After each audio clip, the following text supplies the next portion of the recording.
بەرهەمهێنانی مریشک لە کێڵگە پەلەوەریەکانی هەرێمی کوردستان گەیشتووەتە ئاستی خۆشێنی. ئەمەش هەنگاوێکی گرینگە بۆ کەرتەکانی تریش تا برەوی زیاتریان پێ بدرێت بۆ گەیشتن بە ئاستی خۆشێنی. جێگری سەرۆکی کێڵگە پەلەوەریەکان ڕایدەگەێنێت بەرهەمهێنانی مریشک گەیشتووەتە ئاستی خۆشێنی و هەرێم پێویستی بە هاوردەی مریشک نییە بۆ پڕکردنەوەی بازاڕ.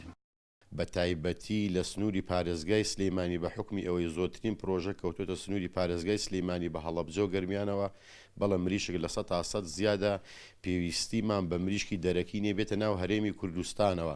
بەڵام ئەم کەرتە ڕێخستنەوەیەکێوێ ئەگە بێت و حکوومەتی هەرێمی کوردستان پشگیری مامکە، پشگیری واتە نەک بە مادی واتە بە پارە، ئەگە بێت و ئەم کەرتە ڕێکخاتەوە ئەتوانین هەناردەی دەرەوەشیکەین. کێڵگە پەلەوەریەکان لە هەرێمی کوردستان تا دێت ڕوو لە زیادبوون دەکات.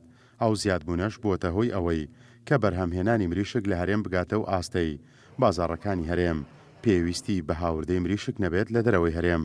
ئەم خاوەن کێڵگەیە دەڵێت ئێستا بەرهەمهێنانی مریشک بە جۆرێک زیادی کردووە کە پێویستە حکوومەت بازاڕی بۆ بدۆزێتەوە تا مریشکی هەرێم هەناردەی دەرەوە بکرێت و خاوەن کێڵگەکان تووشی زیانی مادی نەبن. زۆر بە دڵنیاییەوە بەرهەمی خاستان بەرهەمی پەلەوەری ناوخۆ زۆر زیادە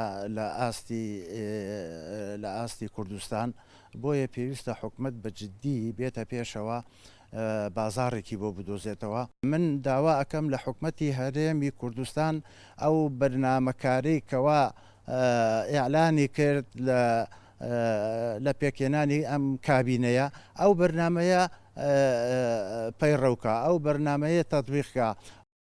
لە هەرێمی کوردستان نزیکەی 1700 پرۆژەی کێڵگەی پەلەوەری هەیە کە دابەش بوون بەسەر 280,000 هۆڵدا.